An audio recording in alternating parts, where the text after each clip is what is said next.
Código Civil ya establecen las relaciones convivenciales de uniones de hecho pura. Pero ¿cuál es el antecedente? El artículo 11 de la Constitución de 1979. De ahí recién mencionan las uniones de hecho. Y en el Código de 1984 recién reconocen a las uniones de hecho puro. Y le dan ciertos derechos. Y últimamente le siguen dando más derechos, porque ahora incluso ya tienen hasta derechos de heredad. ¿Por qué? Porque las situaciones van cambiando, la realidad demuestra otra cosa y el derecho tiene que ir avanzando. ¿Y cómo hacen los jueces para resolver cuando hay situaciones que no están en la norma? Recurren a este principio. Y ese principio no solamente lo debe invocar el juez, sino los abogados, más que todo. Los abogados hacerle ver qué principio se debe aplicar acá. O sea, cómo se llena ese vacío. Porque el abogado está considerado como un auxiliar de la administración de justicia y su obligación es orientar al juez, darle luces, darle claridad para que el juez resuelva en justicia, no entorpecer. Esa es la función de un verdadero abogado. Decirle, señor juez, si bien es cierto acá hay un vacío, pero acá tenemos doctrina. ¿Qué dice la doctrina española? ¿Qué dice la doctrina mexicana? ¿Qué dice la doctrina colombiana? Muchos casos están en doctrina. Por ejemplo, un caso ahorita que está en boga y que incluso el mismo colegio de abogados lo está haciendo valer: el control previo de las normas. Ustedes saben que el colegio de abogados ha planteado una acción de inconstitucionalidad al Tribunal Constitucional sobre control previo de un proyecto de ley. Eso se conoce en Colombia, que ya en Colombia y en España lo dan, control previo. En el Perú tenemos el control concentrado. ¿Y por qué el control previo? Porque en la actualidad hay normas que se dan por algún interés y van al tribunal después de tiempo, 1 año, 2 años, para que el tribunal las declare inconstitucionales. En cambio, en Colombia, que ya está legislado el control previo, un proyecto de ley primero pasa por el tribunal, la corte que le llaman allá, y lo analiza. Si está dentro de la Constitución le dan paz y si no, no. Y eso es muy posible, y eso ya se está discutiendo acá, ya hay demandas en el tribunal. Y no sería nada raro que de aquí dentro de unos años en el Perú se establezca el control previo. ¿Por qué? Porque hay vacíos. ¿Y los vacíos cómo se dan? Por los problemas que se presentan todos los días en el quehacer jurisdiccional. Esos son los vacíos. El juez dice, ¿por qué hago? La ley no lo da, pero hay fuentes de derecho. Yo sé que el abogado que ha planteado la demanda acá por el colegio se está basando en doctrina extranjera para evitar el problema. Y la demanda que ha planteado es contra que se quiere modificar, hay un proyecto de ley para modificar la integración del Consejo Nacional de la Magistratura que nombra a los jueces. Actualmente, ¿quiénes nombran los jueces? Son 7 los que la integran. 1 que nombran los colegios de abogados, 2 que nombran los colegios profesionales, 1 que nombran los rectores de las universidades nacionales, otro las universidades particulares, y esos 7 integran. Ahora no, ¿qué quieren hacer con el proyecto? Que haya 3 miembros, 1 lo nombra el Ejecutivo, 1 el Legislativo y 1 el Poder Judicial. O sea que Ejecutivo y Legislativo, Poder Política, van a tener mayoría y van a poner a los jueces que ellos quieran. Y esa es la demanda que ha planteado. Porque si existiera el control previo, esa ley, antes que la aprueben, debe pasar al tribunal para ver si está dentro de la Constitución o si está fuera. Entonces, cuando hablamos de esos vacíos o defectos, esos se presentan en el quehacer diario, en los casos que uno ve todos los días. Otro derecho que tenemos acá es el derecho de toda persona de formular análisis y críticas de las resoluciones y sentencias judiciales con las limitaciones de ley. Este principio evidentemente es importante.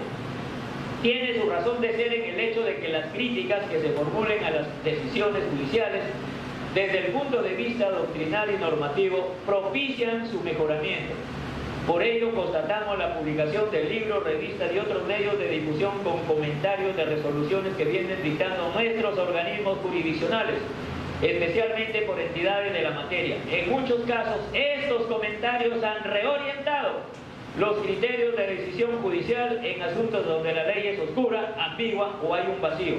Los comentarios que se aparten del criterio netamente jurídico no merecen consideración alguna. Todos nosotros, de acuerdo a ese principio, podemos hacer análisis críticos de resoluciones judiciales. Pero un análisis crítico de una resolución judicial significa demostrar jurídicamente a los señores magistrados que se han equivocado. Ese es un análisis crítico, no ofender. La ofensa no cabe ahí, hay no ofender. Señor, usted se equivocó, jurídicamente le demuestran, por esto se equivocó. Les pongo un ejemplo. En el año 2008 hubo un pleno jurisdiccional en Lima sobre la transacción extrajudicial. Les pongo el antecedente para que tengan una idea. El antecedente consiste que en Cajamarca hubieron derrames de mercurio. Varios niños se afectaron de casa. Muy bien. La empresa responsable transó con las familias. Les dio una cantidad de dinero a cada uno, transó. Ahí quedó, por el daño causado. Muy bien. Resulta que después de habían transado, se desanimaron y todas demandaron indemnización por daños y perjuicios que pedían 1,5 millones de soles. Muy bien. Pero las demandas no llegan a un solo juzgado, llevaron a varios juzgados. Unos juzgados declaraban fundada la transacción porque ya transaron. Otros, infundada la transacción. Otros, improcedente. 3 criterios distintos. Apelan igual. Va a la Corte Suprema, hay un pleno casatorio. Y lamentablemente ni siquiera el pleno casatorio se pusieron de acuerdo los 18 vocales. Porque 12 de ellos, por mayoría, decían que la transacción extrajudicial se ameritaba que se plantee como excepción. Y la minoría decía que no, que tenía que ser transacción judicial. Salen los juristas al frente, en un artículo en Caretas, en diálogo con la... ¿Qué dicen? Señor, la Corte Suprema se equivocó. Y lo demuestran. Dicen, un momentito. La Corte Suprema, en lugar de solucionar el problema, lo ha agravado. Por lo siguiente. Porque unos jueces, porque en el Perú hay más de 2.000 jueces, unos jueces dirán, para mí, yo aplico el código, la ley. El código me dice a mí transacción judicial, no extrajudicial. Otros jueces dirán, para mí aplico el pleno, porque los señores vocales lo han dicho. ¿Solucionó el problema? No lo solucionó. Entonces cabe la pregunta, hay que analizar el código. ¿Cuándo se constituye el delito de lavado de activos? El delito de lavado de activos se constituye cuando tú estás lavando un dinero de procedencia ilícita, que hay que acreditar primero que el dinero es de procedencia ilícita. ¿Y qué significa lavado? Lavado, su mismo nombre le da. Invertirlo en algo y después devolverlo. Llega en la República, dice ella, ¿acaso el señor Humala o la señora Nadine Heredia, cuando han recibido el dinero, lo han devuelto lavado, lo han invertido en algo? No. Entonces, ¿dónde está el lavado de activos? Ella hace una crítica así a la resolución del juez, sin ofender. Y todo ese derecho lo podemos hacer cualquiera de nosotros. Ese es un principio constitucional, una garantía que cualquier persona puede hacer análisis crítico. Lo malo es que yo siempre veo en los periódicos que cuando hacen un análisis de una resolución en el periódico de acá de Piura, que a veces yo leo, ofenden al juez. Eso no es análisis crítico. Ofenden, critican, hablan de todo, que le pagaron, eso no es análisis. Ese será otra cosa menos análisis. Un análisis crítico significa uno expurgar la resolución, leerla, analizarla y demostrar por qué está equivocada esa resolución. Ese es un análisis crítico de que todos nosotros tenemos derecho como una garantía de la administración de justicia y como un principio procesal que todo abogado y toda persona debe conocer. Porque cuando hablamos de análisis crítico, pues no solamente lo pueden hacer los abogados, cualquier persona que tenga un sentido común puede hacer un análisis, dando su punto de vista sin ofender. Acá tenemos otro principio procesal, principio de impulso, de dirección e impulso del proceso. Principio de dirección e impulso del proceso. La dirección del proceso está a cargo del juez, quien ejerce de acuerdo a lo dispuesto en el Código Procesal Civil. Y eso está en el artículo preliminar. El principio de dirección del proceso recibe también el nombre del principio de autoridad. Muy bien. El principio de autoridad significa que es el juez el único responsable y encargado de dirigir el proceso. Esto rige a partir de 1993, que entró en vigencia el Código Procesal Civil. Porque desde el año 1912 hasta 1993 estuvo en boga y en vigencia otro principio, que traía como consecuencia que el juez era un mero tramitador, el juez no tenía autoridad. ¿Cuál era ese principio? El principio dispositivo, primó muchos años. Y el principio dispositivo consistía que las partes eran las que dirigían el proceso. Si las partes no activaban el proceso, el juez no movía un dedo. En la actualidad ya no es así, es el juez el que dirige el proceso. Y el juez, si lo considera conveniente, sin que las partes lo pidan, puede activarlo. Y también si las partes no lo activan, puede archivarlo decretando el abandono. Entonces, el principio de autoridad es un principio que actualmente está vigente y que tiene por finalidad que el juez, como director del proceso, lo encamine, claro, sin cometer excesos, sin cometer abusos. Por otro lado, el principio de gestión del proceso es la expresión del sistema publicístico, aquel aparecido junto con el auge de los estudios científicos del proceso. Un tratadista sobre este principio, Chovenda, nos dice que el juez, por lo tanto, debe estar provisto también en el proceso civil de una autoridad que careció en otros tiempos.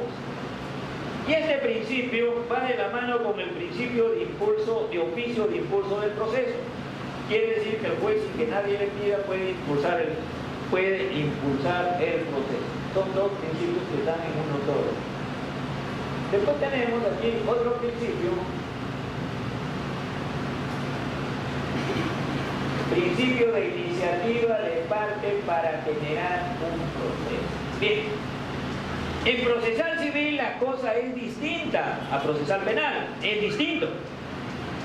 En procesal civil la iniciativa compete única y exclusivamente a las partes, por este principio de iniciativa de parte para generar un proceso, lo que significa, quien da inicio al proceso son las partes.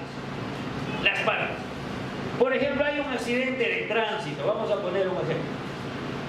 El juez está enterado de ese accidente de tránsito, sabe que en la vía civil ahí pueden medirse daños y perjuicios, pero el juez de mutuo propio no puede decir, mira, pobrecito, hay un accidente, voy yo a iniciar un proceso para que lo indemnicen. No. Las partes deben darle inicio. El impulso del proceso significa que el juez lo impulsa cuando el proceso ya está iniciado. Pero es un derecho fundamental inherente a las personas, que las partes son las que dan inicio al proceso. Por eso se llama que es un principio de iniciativa de parte para generar o para iniciar un proceso. Si las partes no inician un proceso, el juez no mueve nada. En cambio, en penal la cosa es distinta. Porque en penal, imagínense que sale una publicación de un accidente, una muerte, el fiscal basta con la publicación, puede abrir proceso investigatorio. En penal, pero en civil no. En civil las partes tienen que iniciar el proceso. Entonces hay una diferencia sustancial. En materia penal el fiscal basta con una publicación para que el de oficio ordene una investigación. En civil no. Son las partes las únicas que tienen la iniciativa de parte para dar inicio al proceso. Una vez que lo inicie, y el juez ya lo puede activar de oficio, pero mientras no lo inicie, el juez no puede reemplazar a las partes. Ese es otro de los principios procesales. Otro principio procesal que tenemos acá es el principio de conducta procesal correcta que deben observar dentro de los sujetos que intervienen en el proceso. De acuerdo a este principio se dice que las partes deben actuar con veracidad, lealtad, probidad, buena fe, evitar actos temerarios, por lo menos en la ley. Por lo menos en la ley. Porque si nosotros vamos a la realidad, ya he visto varios procesos que se usan actos temerarios, no llama la atención. Sin ir muy lejos, casos de alimentos nomás. Yo he visto casos en los cuales una persona tiene un hijo extramatrimonial, demanda al padre de ese hijo alimentos. Y cuando lo demandan, el demandado se hace demandar de su esposa, que son casados. Van a un centro de conciliación y concilian inmediatamente, te paso el 50% de mi sueldo, el 60% que es lo máximo te pasa. Y al hijo de acá no le quieren dar un solo. Ese es un acto temerario. Ahí están fallando, ahí están colisionando contra este principio. Probidad, veracidad, lealtad, buena fe, no temeridad, y hay actos temerarios. Y el juez está legitimado y autorizado para muchas veces sancionar esos actos temerarios. Pero hay veces que no lo hacen y a veces no. Muy bien. Por otro lado, hablando de este principio, miren, la vez pasada también vi un caso de una juez, mis saludos para esa juez porque lo hizo muy bien. Un señor en alimentos tenía 2 hijos extramatrimoniales y aparte de los 2 hijos extramatrimoniales tenía 2 hijos en el matrimonio, 4 hijos. Muy bien. El señor había conciliado con su señora para dar el 60% para sus 2 hijos y a los otros hijos no les quería dar. ¿Qué hizo la jueza? La jueza dijo lo siguiente, un momentito. Acá dijo, en alimentos se puede dar hasta el 60%.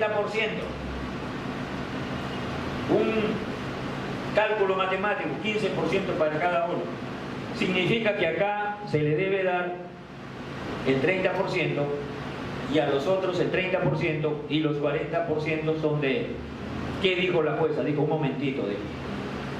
Si bien es verdad, y lo sustentó muy bien, dijo, si bien es verdad, a ellos les toca 30 y a ellos 30, pero también es verdad que el 40% él lo comparte con sus hijos matrimoniales y no con sus hijos extramatrimoniales. Por lo tanto, dijo, a los hijos extramatrimoniales les doy el 50%. De ese significa que le estoy dando el 20% de su 40% que es de su libre disponibilidad. Y apelaron de la sentencia y el superior la confirmó. Y lo sustentó la jueza. Dijo, porque no es posible que acá haya un acto temerario, porque el señor, ¿por qué inmediatamente concilió en un centro de conciliación dando el 60% y por qué acá se niega a darles un solo? Y le fijó el 50% y le embargó el sueldo. Pero esos jueces son pocos. Tienen pues que ponerse pues bien fuerte. Pero otros no, pues tienen miedo. Y es una juez mujer, mis saludos, lo hizo bien. Porque está velando por todos. Si ellos dicen, el señor recibe gratificaciones, ellos no reciben un pago. Todo para ellos. ¿Y por qué acá? Les dio el 50%. Y no solamente el 50% del sueldo, en la sentencia, el 50% de todo ingreso que perciba, sea bonificación, gratificación, sentencia, ahí les numeró todo. Y eso lo hizo por sancionar uno de estos actos que estamos viendo. Que el juez debe sancionar e impedir todo acto que atente contra la veracidad, la lealtad, la buena fe, actos temerarios, etcétera, etcétera. Este es un principio que depende del juez. Y hay abogados que le hacen ver al juez. Señor juez, dice, está faltando a los deberes de veracidad, lealtad, buena fe por esto. Le indican al juez, le muestran y el juez muchas veces lo toma en cuenta. El abogado tiene que ayudar también al juez a que administre justicia, porque el abogado es un auxiliar de la administración de justicia. Por otro lado, otro principio, fines del proceso e integración de la norma procesal. El juez deberá atender que la finalidad concreta del proceso es resolver un conflicto de intereses o eliminar una incertidumbre jurídica. Y el fin abstracto, lograr la paz social en justicia. O sea, ¿cuáles son los fines de todo proceso? Son 2 fines. Fin concreto y fin abstracto. ¿Cuál es el fin concreto? Eliminar una incertidumbre jurídica o resolver un conflicto de intereses. ¿Y cuál es el fin abstracto? Lograr la paz social en justicia. ¿Recuerdan ustedes el caso de Saraí, la hija de Toledo? Ella había perdido un proceso en Lima, su mamá. Pedía alimentos y al final le denegaron que no tenía derecho a alimentos porque era no era su hija. Bueno, pero ella, ¿qué hizo acá? Para que no le planteen cosas jugadas.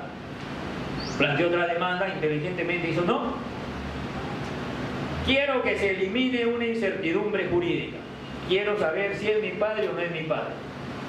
Ahí no cabía cosa jugada, porque es otra pretensión. Allá le negaron los alimentos, pero si ella decía, yo quiero saber nada más si es mi padre o no es mi padre.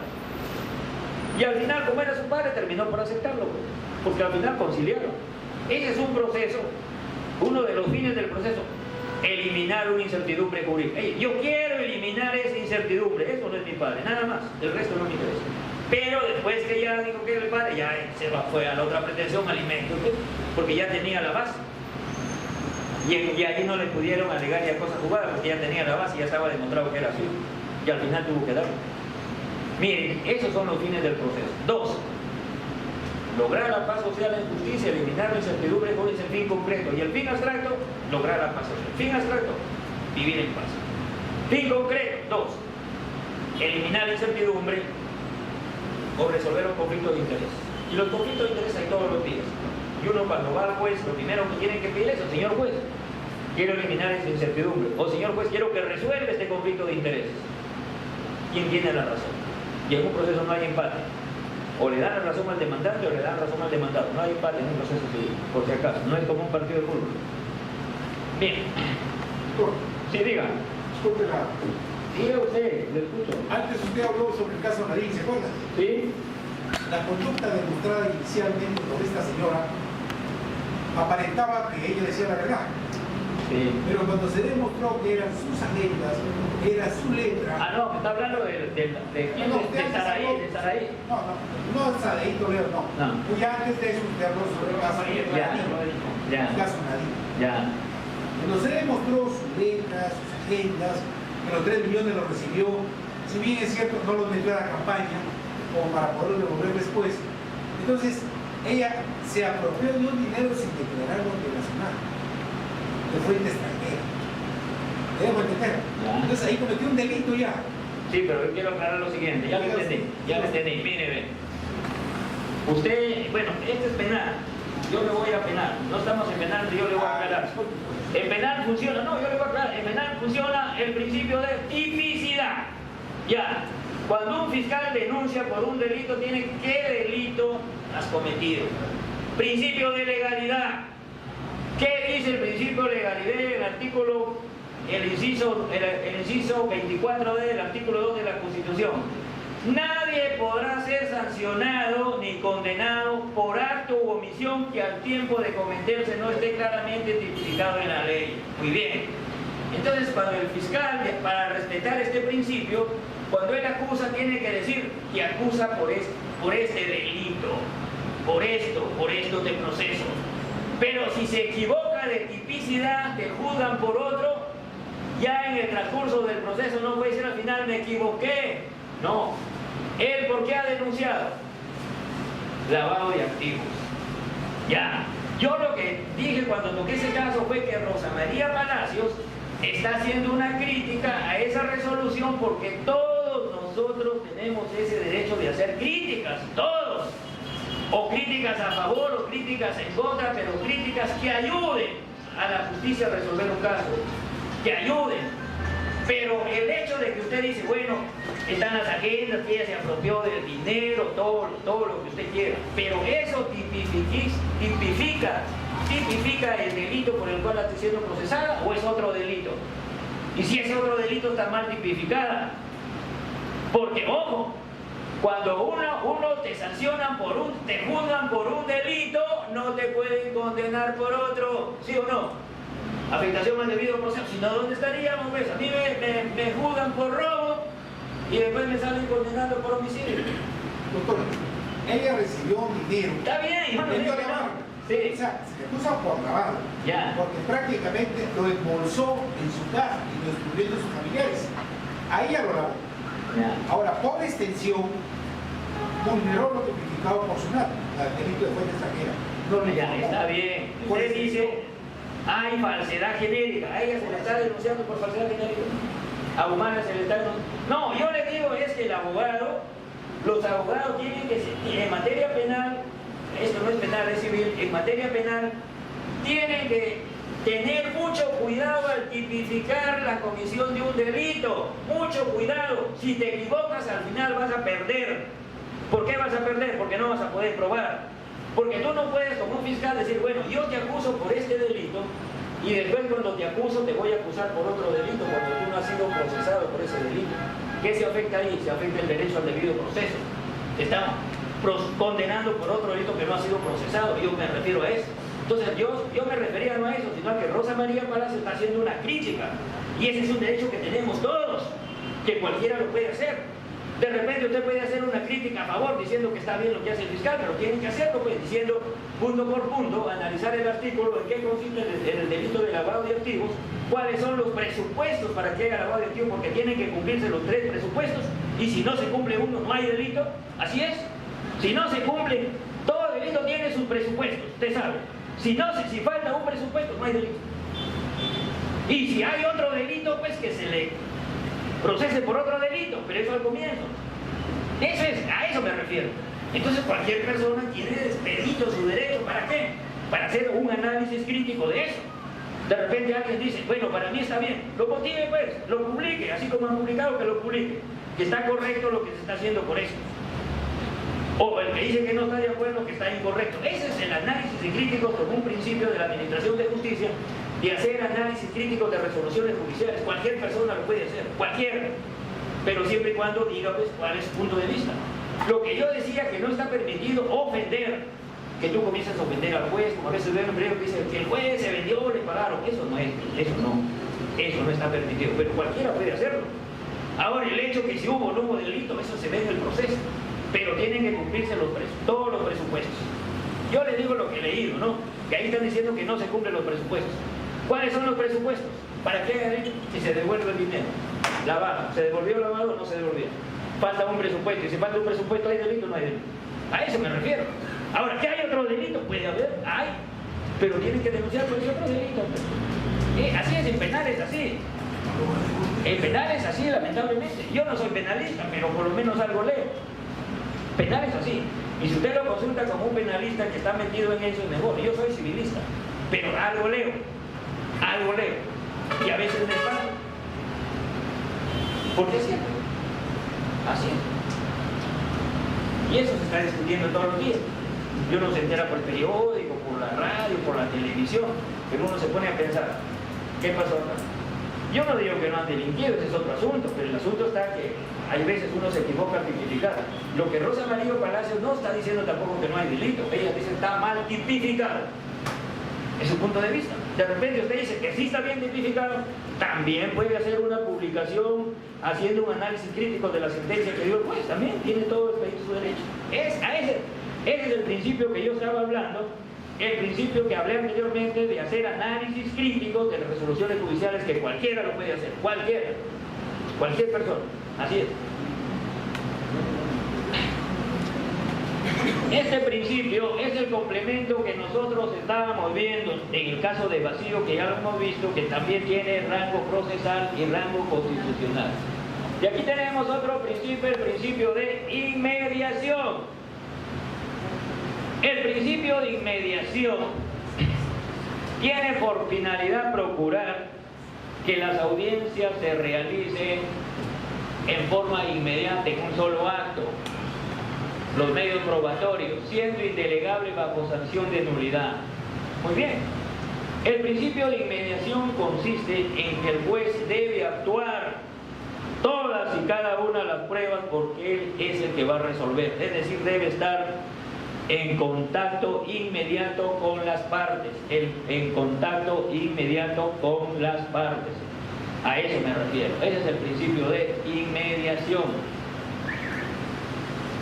Otro principio que tenemos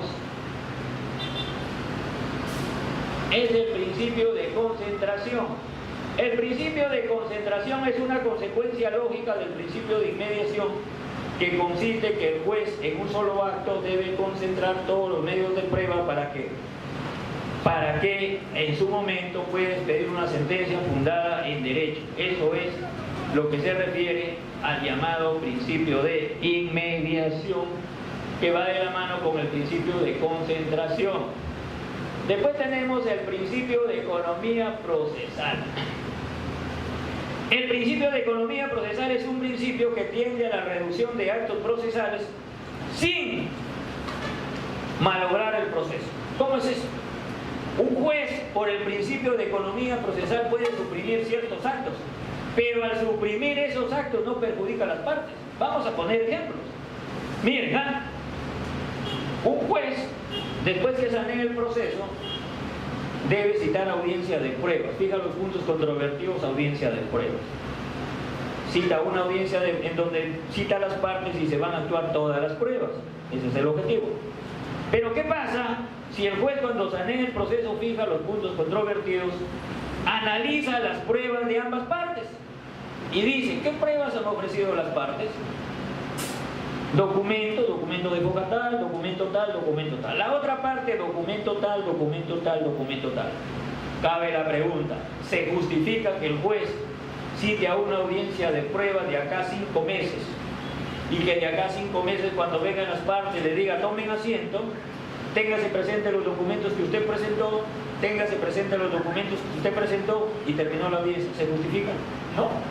Entonces ahí el juez puede hacer uso de este principio de economía procesal y decir un momentito, por el principio de economía procesal se suprime la audiencia de pruebas porque no hay pruebas que actuar. Voy a expedir sentencia y voy a tener presente los documentos de ambas partes. ¿Está perjudicando? No está perjudicando a nadie porque va a tener los documentos del señor y los documentos del otro señor en cuenta al momento de resolver.